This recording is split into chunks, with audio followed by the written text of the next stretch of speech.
daily soccer podcast with the Global Sports Podcast Network. Hello, you are listening to the Daily Liverpool podcast on the Global Sports Podcast Network. It's my first one back from holiday, and it's also this gentleman here's first one back from holiday. Mr. Tom Barnes, great to have you. Can't remember the last time I did a pod with you, to be honest. Yeah, no, it's been a while, mate. Yeah, it's been nice being away, but it's glad to be back, full focus on the football now. And looking forward to get back doing a podcast.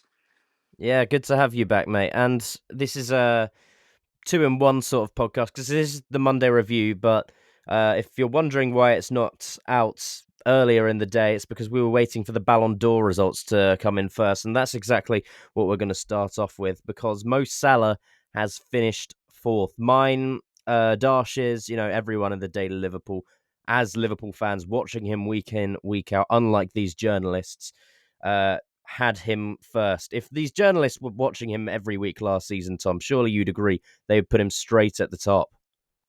Oh, without a doubt. I mean, we've been blessed to see Salah, player one of the best in our history, to put up these sort of numbers for years before. And again, we've been baffled that he's not been higher in the rankings in previous years. But I think questions in the last couple of years have started to arise whether his age is catching up with him. And I think he put all them rumours to bed last year with probably, if not his best season, minus his first season with the club. And to see him finish fourth I think it's caught everyone by surprise, whether they want to show it or not. But at the same time, hopefully now he's looking at these rankings and he's ready now to put in another season of insane numbers and put himself in an even better position going into next year's ceremony. Yeah, look, I understand that these are the players around him in the very upper echelons of world football. Who did he finish below? Vitinha, who, to be fair, great player, but not above Salah. And Lamine Yamal, come on, throw the PR out the window. There's something going on there. Yeah. Because that is, incredible season for a 17-year-old in any club to put up those numbers at any level. But above Salah, I don't understand it. Do you know who the top scorer of La Liga last season was? I think it was Mbappe. Not Rafinha. Exactly. Yeah, not Rafinha, not Lamine Yamal. Salah, not only top goal scorer in a much harder league, top assists, player of the year, won the Premier League. What more do you need to do? I understand the whole Champions League, he didn't perform against PSG, but they only beat us on penalties. We should still be in the conversation regardless. Yeah, 100%. And I think it's testament to not only Salah but Liverpool themselves that the president has just about a couple of hours ago at the award ceremony has labelled Liverpool as the PSG's toughest game last year. I think that says everything you need to know. But yeah, no, I mean, we can say the likes of, Salah's with amongst some of the top players. I'm not disputing any player that's even in that top 30. They're all top players and they're there for a reason. But yeah, I think like we were saying just before we came on air that it's almost just becoming a bit of a popularity contest now. There's no way anyone with any sort of football brain is ranking Lamine Yamal over Mohamed Salah last year. Okay, you can say he's 17, but in rankings like this, age is just a number. It shouldn't be taken into any consideration. Okay, he's 17, but the likes of Salah, who are 32, have been 33, whatever, has been questions of his age. That's just as impressive, putting up them sorts of numbers at the other end of the scale as well. But yeah, like you say, you've just mentioned a couple of his achievements from last year, and yeah, it says all you need to know. I don't think Lamine Yamal's come close to his fellow winger on the other side in Rafinha. So I'd have liked to have seen a top three of Rafinha, Salah, and Dembele. I think they're the clear front runners. Yeah. Vitinha's been fantastic. He's a very important part of PSG's team, and I'm glad to see him get the recognition that he deserves, because I'm a big fan of him. But yeah, listen, we're talking about three wingers that are probably separating themselves from the rest of the footballing world last season. Preferably like to have seen Salah first, but yeah, I think for me they're the three without any argument that should be the top three, and the likes of Yamal and Vitinha should be just in that class below them. Very surprising. Yeah, popularity contest is something that I've been seeing thrown around quite a lot at the moment. you heard the Ballon d'Or room just before it was announced. Everyone Yeah, chanting Usman, Usman, and that absolute joke of an announcement from Ronaldinho on the stage, just saying I know. Dembele, and Dembele. then Yeah, walking yeah. off. Typical. I mean, the Ballon d'Or ceremony. Can we just talk about that, by the way? Because that was absolutely shocking. It was, I mean, Yeah, the long ad breaks in between. I know it's a Liverpool podcast, but I'd just like to cover this because what other opportunity am I going to get to cover this? This was an absolute joke. You know, yeah. Rude, the Rude Hullet performance coming in his blase suit, Kate Scott standing next to him, and just these. The fact that this is the first season where we're getting the women's getting the same awards as the men's now. It's finally happened and it's good. And I was so happy to see Hannah Hampton, someone who I don't know her relationship with Matt Beard, but for her to mention him on the stage was really important. And I was wondering if they were going to pay any tribute because it's such a fresh death and such a young death, and you know, Mm, um, thoughts go out to his family. But I remember watching I think it was the FIFA Men's Best Player ceremony last season, and this is just something I wanted to bring up. They had a sort of fans trophy. Yes, that was a thing. And they had one where it was a woman who ran 100 miles for a charity foundation.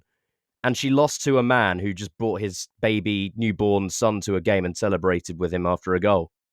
Christ. Christ. So Yeah, that's the level. That is the level. yeah. And but Just by the way, not on TV as well, this no, Ballon d'Or. exactly. It was behind a €1 paywall on the Ballon d'Or website, which you had to sign up to. Yeah, it's becoming a joke. I mean, every year I'm questioning why I even bother tuning in. Just I don't agree with any of the awards anymore. Just looking at any of the rankings, whether it's the top three to the 27th to 30th rankings, it's just all becoming a bit of a joke. And like you say, yeah, it almost does feel like a slog, and I should be the one getting paid to be watching it these days, rather than giving them the money. But never mind. And Van Dijk 28th. Yeah, that's what like I said just before we went live. That was the one that baffled me the most. Okay, we can take a bit of a silver line in the fact that no centre backs ranked higher than him, as it should be. He's remains the best in the world by a country mile for me. No one comes close. But yeah, 28th. You see some of the names above him. The likes of I'm going to mention two Arsenal players now. No coincidence. Go Declan for it. Go Rice for and it. Victor Gyökeres. These are just names that Mm. come into my head. Scott McTominay, another a player that I'm glad to see in there. I think he deserves the recognition. But Virgil van Dijk to captain Liverpool to another Premier League trophy, first one with fans in the hardest league in the world. It's 28th, just baffling. Okay, I'm not asking him to be in the top five, top six, whatever, but you see some of the names knocking around there. Cole Palmer, another one, 8th. eighth. How is he 20 spots below him? I think it just Ghosted kind of says completely says in the all you second need to half of know. last season. Yeah. So no, that's kind of the ranking that surprises me the most. But at the same time, should we be surprised anymore? There's always a Mm. couple of at least a What couple of rankings each year that are just completely I miles off think it. the fact that there are no other centre backs on that list is a testament to how disrespected centre backs are when it comes to these. Agreed. Because I mean, you could have. I mean, if Gabriel and Saliba don't get in there, I'm happy. But if they were to get in there and Van Dijk's finished miles in front of them, that would make me happier. Yeah. Um, and also, one thing I'd like to say, McAllister was 22nd. I wouldn't have put him over Van Dijk. No. No. Neither would I. I mean, don't get me wrong. I'm delighted to see as many Liverpool players in there as I can. I'm not really fussed on which order they're in as long as they're in there. But Yeah. yeah, I think it doesn't take much arguing to realise that Van Dijk should be ahead of McAllister. As good as McAllister was, I think Van Dijk took his game to another level again last year, as he's carried on this year so far. And yeah, I mean, the more I think about it, the more infuriates me to see him 28th. Alongside Company and Florian Wirtz, who another one arguably could be higher when you look at some of the players above him as well. But yeah, no, I Well, think the I only was kind of shocked. I was shocked by Elise being 30th because he was the best. Yeah. Like, you look at the stats in the Bundesliga last season, and because I was looking this up when Eketike signed for us, I wanted to see his stats and how well he did last season, and his stats weren't that impressive. But at the top of every list was Elise, and Mm, that's a harder league than the French league. And exactly. And then you yeah, look at the French national team as well. I mean, he's one of the mainstays in that starting 11 now, and that's usually ahead of a couple of players that have been ranked higher than him in the mhm. rankings as well. The likes of Doué and whatnot. So yeah, I mean, magnificent footballer. He's someone that gets you on the edge of your seat, and yeah, again, I think Bayern can feel quite hard done by with a couple of their players. Harry Kane as well. I'm surprised not to see him in the top 10 with the season Mm. he had. But yeah, listen, I mean, we can argue about these rankings all you want. It's I think we'd be more surprised if they did get it in the right order for once. I think it's a sort of whenever these rankings come out, for us it's great because it's an infinite content thing. Yeah, Just yeah, exactly. complaining about it because Yeah, there's so much to unpack every single time. So we won't waste any more time on it, and yeah. we'll go straight into the Everton Merseyside Derby review after this short break. Your body is unique.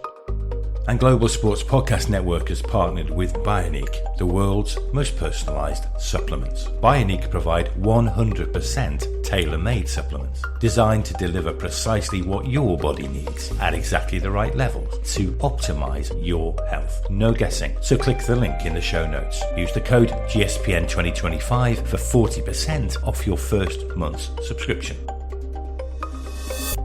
Bioniq. Don't settle for off-the-shelf solutions made for just anybody. Get what's right for you right now. So, in the last two matches that Liverpool played, you were at the Atleti game, and this is the same for the Everton game. Liverpool score early. On this occasion, it was two almost sort of rapid-fire goals.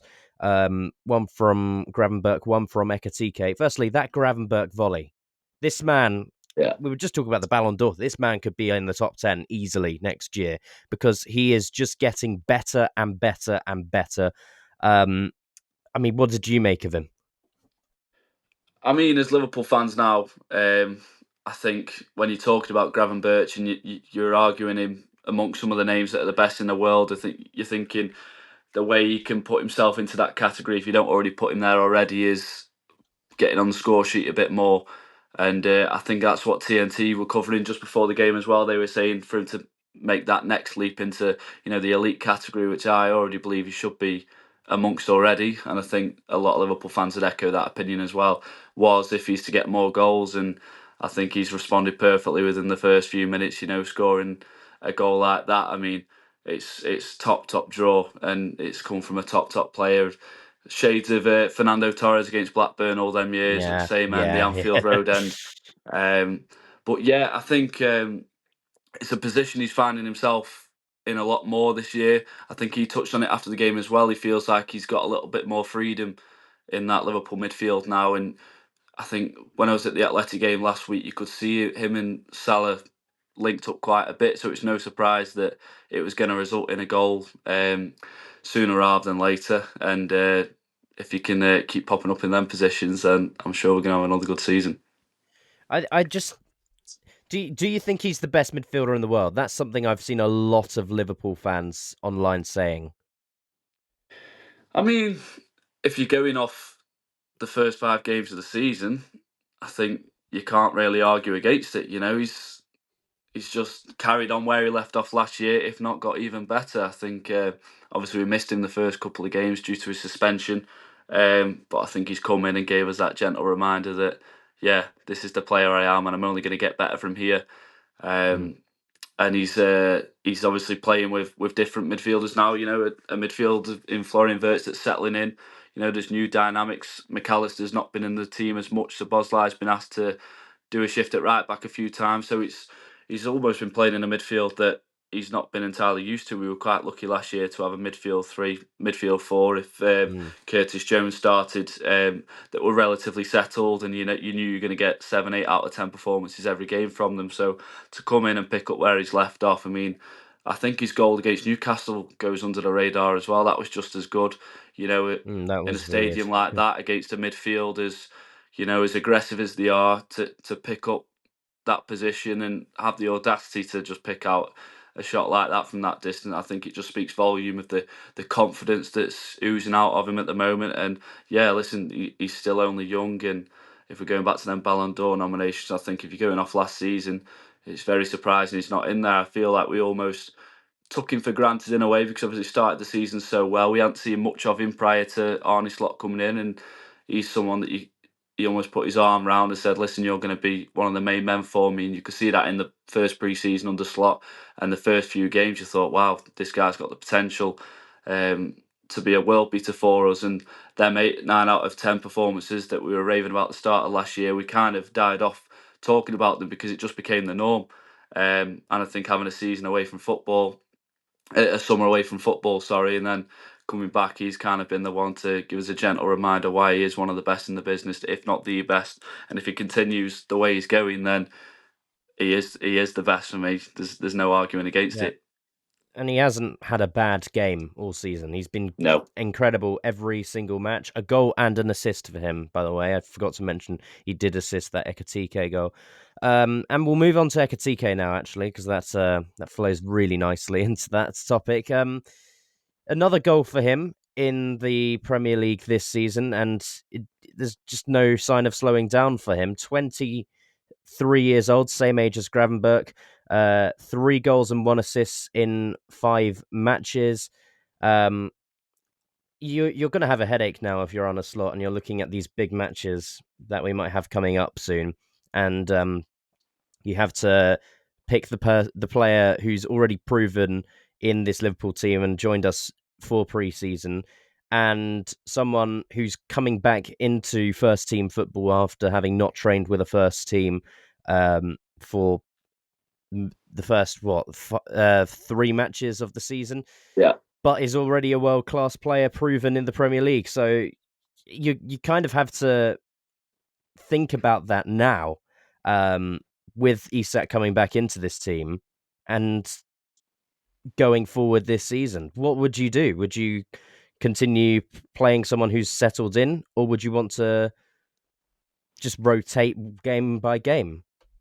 Yeah, listen, you've hit the nail on the head with Isak. Obviously, he's a world-class striker, probably top 2, top 3 in his position in the world, proving it in the Premier League, and he's coming for big money. So I fully expect him, when he's fully fit, to be our starting striker. But if you're Hugo Eketike, you're doing everything right at the moment to tell Slot this is why I should be starting, and it's testament to Eketike as well. Obviously, a young lad coming to a new league. I mean, I knew he was going to be good. Obviously, you see clips of him, you think, wow, he could be good, but maybe one for the future. I didn't expect him to start the way he did. I mean, I was lucky enough to be at Wembley for the Community Shield, and he was the best player on that pitch by a country mile. Okay, we lost in the end, but I mean, seeing him first hand for the first time, his little touches around the corner, his intelligence, his ability to come get it to feet, and also going behind as well. He's very, very complete, which has took me by surprise. And you can't not have a starting 11 when it all fit without Hugo Eketike right now, because he's undroppable. I mean, his start to the season's been immense. I think the biggest compliment you can give him is you wouldn't think it's his first season with the club. I mean, he's took to it like a duck to water. But the problem with him is he's got Alexander Isak every day, day by day, getting closer to fully fit. And I think any manager would be daft to, leave Isak out the team. But listen, we've seen it time and time again that Slot's a ruthless manager. If you're not, pulling your own weight in the team, you're not going to start. And if you do start, you're not pulling your own weight, he's happy to drag you off regardless of what minute in the game it is. So Yeah. It's going to be a major headache. Okay, there's the option of Eketike out on the left potentially and dropping Gakpo and having that option as well. But I think just the competition for places all over the pitch now, and I think the striker competition in particular kind of epitomises how good the squad is we've got at the moment. And I mean, you see some of the quotes that Eketike's said when being asked about Isak. He said he's looked up to him. He's happy to have him there, and I think it just speaks volume of the kind of characters we have in the club. Yeah.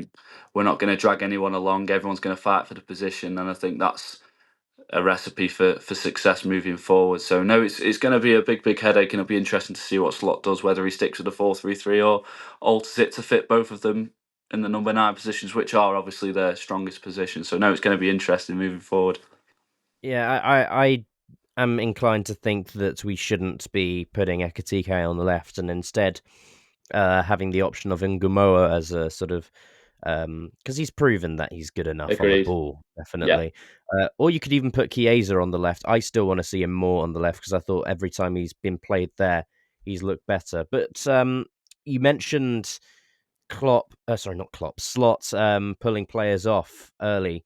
That is something that we did see happen to Milos Kerkes against Burnley, but the way he's bounced back from that match, I mean, he's had a pretty shaky start to his Liverpool career. You know, that match against Newcastle, he didn't look too good against them. And Burnley, I mean, it was just playing with fire at the prospect of him getting booked and still going in for those challenges. Yeah.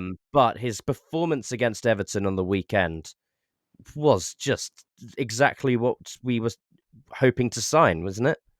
Yeah, exactly. I mean, that performance is like you say, the reason we signed him in the summer. That's what we're coming to expect of him. You know, we saw it at Bournemouth last year. I mean, he's a top left back, one of the best in the league. There's no denying that. And okay, he struggled. He's probably been the one signing that struggled the most so far this season. But yeah, I mean, the Burnley game, I think he was obviously subbed off because he could have walked potentially with that foul on the halfway line, and I think the Burnley fans were playing on that. Then they knew that he was probably one foul away, and Slot was clever enough to recognise that. And I mean, Liverpool have got the luxury now of bringing Andy Robertson into the team, probably one of the best left backs of the last 10 years in the Premier League. But I think it's testament to both Slot and Kerkes the way he's bounced back. For the Everton game, I think it was the right decision bringing Robertson in for the Atletico game.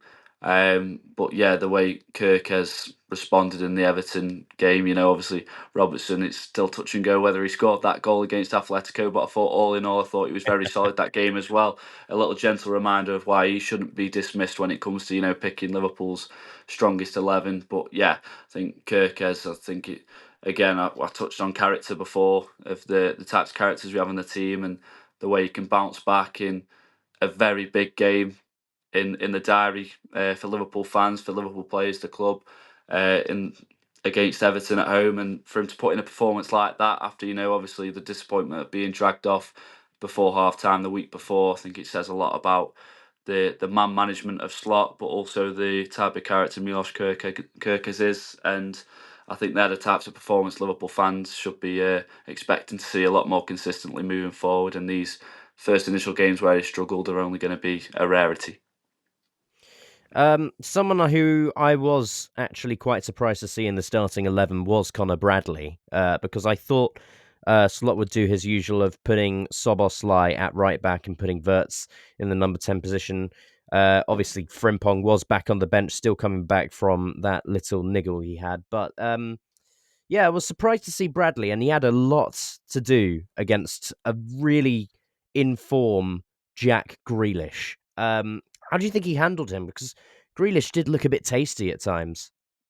Yeah, I mean, if you ask most right backs right now who are the wingers you'd least like to face, I think Grealish should be right up there with one of the most common answers. You know, he's credit to him. He's gone to Everton. It's a bold move for him. You know, leaving Manchester City. I mean, it's a step down, and you don't see that type of move very often. You know, once players at the top, regardless of whether they're regular starters or not, it's the last thing they want to do is, you know, drop down to a club that kind of distant difference, you know, from Yeah, they're a way down Champions there, League Everton. compete. Way Yeah, down there. Champions League Champions League Championship competing contenders, teams. Everton. Yeah, but yeah, no, testament to him to, you know, go in there, and there's pressure on his shoulders, you know, because a lot of people will say he's better than the club. What's he doing there? And it's pressure on him, to go and prove why he should be at a higher team, and he's done just that so far. Okay, wish it was for another club rather than Everton. Mm. But Oh, yeah. I mean, going back to Conor Bradley, I mean, it's a very tough task. He's had his injury problems as well, so I think as well as Frimpong, Slot's probably took this gone into this week. 3 games in 7 days. He thought, right, let's get as many minutes into legs as I can, as well as giving them that valuable rest. And I think, I think he dealt with him as good as he can. A player like Grealish is always going to get chances to hurt you, and he did at times. But I think Bradley showed his quality as well. Because I think when he came on against Atleti, I thought he struggled, and I thought maybe that's enough to kind of Yeah, he did. persuade Slot into starting Frimpong once more, who I thought was very good in midweek last week. But no, listen, I mean, I sound like a broken record touching on character and competition for places. It's just headaches all over the pitch, and long may this continue. You mentioned character, and one of the things that Liverpool did show a lot last season is character, because we did this thing where we concede a goal and then come back from behind. I mean, we did this more under Klopp than Slot, but we concede a goal and then we come back from behind and win the game in the second half.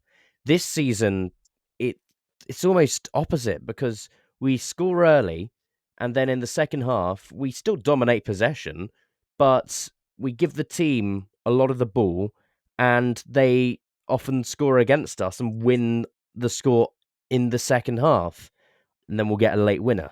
And that's happened plenty this season. Yeah. Is that a worry, for consistency through the 90 minutes to drop our level in the second half? Because it's happened again, 2-0 up at half time, concede a goal in the second half and not score another one this time round as well. Yeah, listen, I mean, first halves, especially the last few weeks, I think we've been breathtaking. Taking teams by storm straight away. 2 goals in quick succession. Everton being the most recent one, and you go into half times thinking, right, okay, same again. We'll breeze these 4-5, potentially 6-0 with the way we performed in the opening half. So it is frustrating, when you see us come out and kind of even when we do have the ball, okay, we're giving teams much more of the ball than I think Slot, the players, we would like as fans as well. But when we've got it as well, I feel like sometimes it looks like we're just happy, to keep hold of it. Okay, great, we're 2-0 up. If you can keep hold of it for 45 minutes to get the 3 points, I'm happy. A win's a win at the end of the day. But yeah, I think it does raise some concern that we are almost conceding cheap goals, in the sense that, okay, the goals may be good quality by the opposition team, but we're allowing them, especially Atletico Madrid game being there. I thought you could see a goal happening. As when we went 2-0 up, we kind of just, this was before half time as well. We let them have the ball, and countless times you saw the likes of Conor Gallagher, breaking our midfield, getting in behind the back four, and he was putting in some brilliant crosses from the byline. And I just thought, if we don't pull a finger out, it's a matter of time before it goes 2-1. And the story of our season so far has been 2-0 up, and once the momentum starts to shift to the opposition, you can kind of see it becoming 2-2 before you know it. So yeah, it will raise concerns, but I feel like at the start of the season, it is, and it's a bit of a cliche, it is just about getting the points on the board, not losing. And Yeah. I think, obviously, I do almost like the fact that, Liverpool have won 6 games this season, yet they're not to play well. I mean, if you're 6 out of 6 and the only way is up, then I feel like that's the biggest. That kind of gets rid of all the concerns. I mean, you look at the level we produced last year, and obviously that was with a squad that had been together for a few years. Slot didn't alter that at all in the summer, obviously, apart from bringing Chiesa in. But this season he's brought in a few of his own players. This is his team now. So there is almost that little bit more pressure, to get the results. He's had his first season now, and listen, we've got Florian Wirtz, who's going to be a key figure in that midfield for years to come. He's still settling in. We've got multiple players who say Kerkes has struggled so far. There was a bit of a shift in his performance at Everton, like we've just said. So there's players still settling in. Players still coming back from injury, a couple that have been missing. We've missed McAllister, Gravenberch through suspension. Curtis Jones has been out. We've said about Bradley. We've still got to bring Alexander Isak into all this. Okay, he's had a first couple of games, but he's not fully fit yet. So I don't want to be too concerned. Okay, in an ideal world, we're not giving up as many chances. And I think that's one of the big compliments you can give Slot last year, that he set his team up to kind of limit the amount of chances teams had. And I think that'll come back. So right now, I'm just happy getting the points on the board for the wins. Yes, and we have an opportunity to rotate and give our other less experienced players a chance in this Liverpool team. Tomorrow night, at the time of recording, Liverpool versus Southampton at Anfield, 8 o'clock, Carabao Cup kickoff. And if there's any time to play Southampton, it's now, because they have only got 6 points from 6 matches in the Championship. They haven't won any of their last 5 either. A loss against Hull on the weekend, 3-1 away from home. So that is the chance to bring, Giovanni Leone into this team, because we have not seen him at all. And this is a player I know Jesse is particularly excited about seeing, but he's seen one of Italy's bright prospects, and I love him even more because he rejected Newcastle's higher offer to join us. So love him already for that. Already a And fan's favourite. Already, and Chiesa can have a chance to get in there. Isak might be able to play as well, starting against Southampton if he wants to integrate into this team. Is there anyone else you would particularly like to see against Southampton? Yeah, 100%. I mean, we've seen him a couple of times already. He scored a goal with Engamoa. I feel like he's just going to be one of them players moving forward now, that every time he's in the squad, he just excites you. I got excited watching the under-21s last year just to watch him play. So to see him part of the first team set up now and settling like he has done, I mean, yeah, I think you ask most fans that are at Anfield tomorrow or watching from home which players are you most excited to watch. I think a lot of them will say him. But yeah, no, Leone as well, obviously. Yet to see anything of him in a Liverpool shirt. Only seen clips of him, if I'm being truthful, from Parma last year. But I mean, he's held in such high regard amongst Italian fans, the Parma fans, and so yeah, it'd be exciting to see how he does. His first game.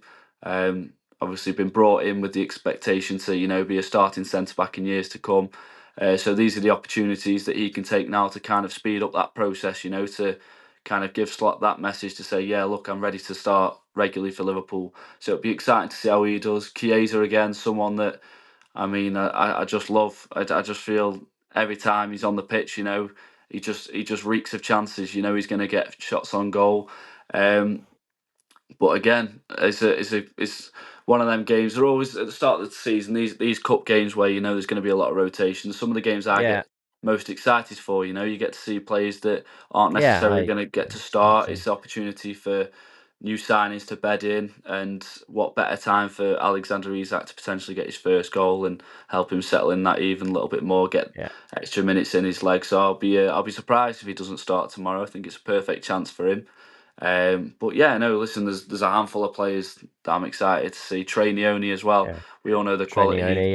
We all know the quality he possesses, so it's a perfect opportunity for him. And I also read that Reece Williams as well is back in the first team fold ahead of this game. So someone that I think it's 2021 that we haven't seen him since. So let's see how he's see what hairstyle he's got this time. Yeah, in an earlier podcast, me and Jesse discussed our centre-back depth, and both of us were just shocked to see that Reece Williams was still a Liverpool player. He's 24 now. 24. Yeah, scary. He should be playing first-team football anyway. And I'm trying to think who else. I feel like we're forgetting someone else. Oh yeah, of course. The goalkeeper position. Can't see Alisson starting against Southampton. Wondering which of the other 3 quality backup goalkeepers we have will be playing. Will it be Petsi, Woodman, or Mamadashvili? I'd like to see Mamadashvili, to be honest. Yeah, you'd expect it to be, wouldn't you? You'd expect it to be. Again, it's just mega. You expect that starting lineup tomorrow to be full of players that are, going into that game, hoping to send out a message to Slot saying, this is why I should be starting regularly. And I think that's just a testament to the strength in depth we've got at the moment. These players that, before kicking a ball tomorrow, you could argue that are good enough to start in a Liverpool shirt, and the only reason they're not is because we've got world-class players across the pitch that are keeping them out. I'll throw another name into the hat for you as well. Maybe we could see Stefan Bajcetic, or is he still injured? I can't remember. Well, because we refused to let him go back out because we wanted him to be integrated back into the Liverpool squad. But I haven't seen anything of him training with the first team. No, I just tend to see pictures of him in the gym rather than on the football pitch. So hopefully that's not anything injury related that's been kept quiet. But especially with Tyler Morton leaving, there's a little gap for him, because if Tyler Morton was still at the club, you'd probably expect him to start in that holding midfield role. So we'll Kerkes see when Jones. Yeah, exactly. Especially coming back from injury, you'd expect him to be in there. So no, Bajcetic is a weird one. He's another forgotten man. If he can get to the level and beyond of what he was a few years ago, then Liverpool have got a top player on their hands moving forward.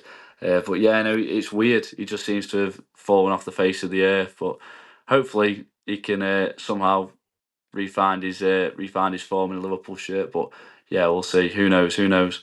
Yeah, looking forward to the match anyway. We'll leave it there for this podcast. Once again, Tom, great to have you back. Shame about the Ballon d'Or ceremony, just all of it all together, but I'm sure we'll find a way to move on. You've been listening to the Daily Liverpool podcast. Join us. Obviously, we've got Crystal Palace next weekend, so we'll have a couple of episodes previewing that later in the week, I'm sure. Stay tuned, and we'll see you next time. Here at the Global Sports Podcast Network, we spent a lot of time selecting our delivery platform. Zencastr came out as the clear winner. With 4K video recording from your phone, AI editing that automatically removes all those ums and ahs, it's super easy to start a podcast that sounds great and is delivered efficiently. If you're ready to tell your story, check out the link in the description to learn more about Zencastr.